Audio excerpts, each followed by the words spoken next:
আছে, আর তোমাদের বাড়ির ব্যাপারই আলাদা। কি শান্তি গো তোমাদের সংসারে। কি গল্প বলছেন মা রমাদিকে? না, কিছুই বলিনি এখনো। ওর কথা ছাড়ো তো। আমি মাসিকে জিজ্ঞাসা করছিলাম, মাসি এত ভালো ব্যবহার কি করে করে সব সময়। সত্যি মা, আপনার মতো শাশুড়ি পেয়ে আমি ধন্য। এ তোমাদের বাড়াবাড়ি বৌমা। তবে জানো তো, আমি তো আর এরকম ছিলাম না। কি যে বলো মাসি, ভালো মানুষরা চিরকাল ভালোই হয়। দাঁড়া, আজ অনেক দিন আগের একটা গল্প তোদের বলি শোন। তবে গল্প মানে বানানো গল্প নয়, আমার জীবনের সত্যি ঘটনা। আর একটু ভাত দেবো বৌমা? না থাক, যা রান্নার ছিরি তাই দিয়ে কি আর বেশি ভাত খাওয়া যায় নাকি? অখাদ্য সব। কেন, রান্না ভালো হয়নি বুঝি? এ তো রোজকারই ব্যাপার মা। আমার স্বামী তো আর কম রোজগার করে না। আপনার সংসারের এতগুলো লোকের পেট চালাতে গিয়ে আমারই খাবার জোটে না। এসব আমার মুখে রোচে না। কি করব বৌমা, তোমার শ্বশুর মশাই অসুস্থ, বাবু আর বাবলিও ছোট। বাবু পড়াশোনা শেষ করে একটা কাজ জোগাড় করলেই দেখবে বড় খোকার ওপর চাপটা কমবে। কবে কে কি করবে ততদিন কি আমি না খেয়ে থাকবো? বড়লোক বাড়ির মেয়ে আমি। রোজ আমাদের ভাতের পাতে ৩-৪ রকমের মাছ থাকে। বিয়ের আগে কি এসব আপনারা জানতেন না? আচ্ছা ঠিক আছে, মাস পড়লে একদিন আমি তোমাকে মাছ রেঁধে খাওয়াবো। আজ যা আছে তা দিয়ে খেয়ে নাও লক্ষ্মীটি। ধুর, এই এক শাক ভাজা আর আলুর ঝোল যাচ্ছে তাই। এই আলুর পিন্ডি আপনারাই গিলুন, খাওয়াতে পারি একটা।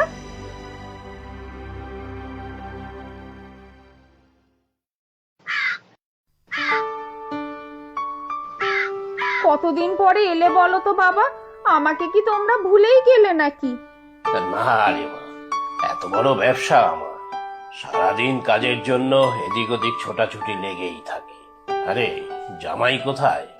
সে তো কোন সকালে কাজে বেরিয়েছে। তোমার জামাই খেটে খেটে মরছে আর সব লুটে পুটে নিচ্ছে এই বাড়ির সবাই।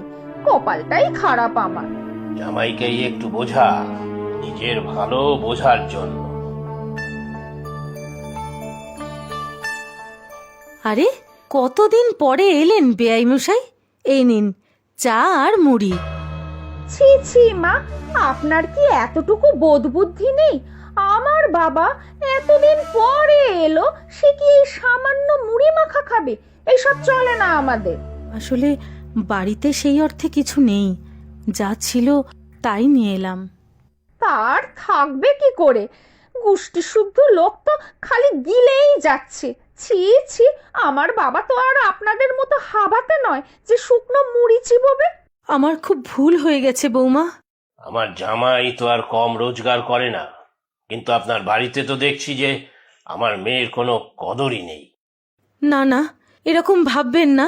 আসলে আমরা এতগুলো মানুষ একসাথে থাকি, বড় খোকার উপর একটু বেশি চাপ পড়ে যায়।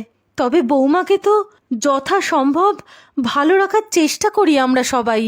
জানো বাবা, রোজ এই নিরামিষ ভাত খেতে খেতে আমার মুখ পচে গেল। আমি যে মাছ ছাড়া ভাত খেতেই পারি না। না না, এ তো আপনাদের অন্যায় বেয়ান।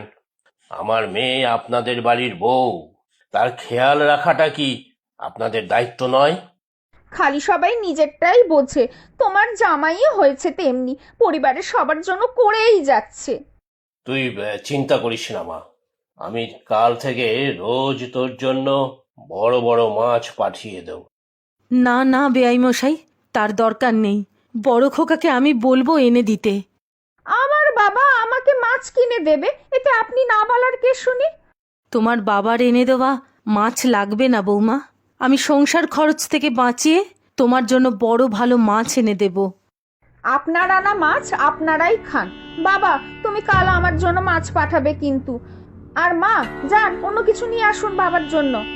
না রে মা, আজ উঠবো, ব্যবসার অনেক কাজ, তুই চিন্তা করিস না। তোর আর জামাইয়ের জন্য আমি অন্য কিছু ভাবছি। আমি কিন্তু তোমাকে পরিষ্কার বলে দিচ্ছি, এসব কিন্তু আমি সহ্য করব না। কি হয়েছেটা কি? তোমার কি হয়েছে উমা? এমন করে কথা বলছো কেন?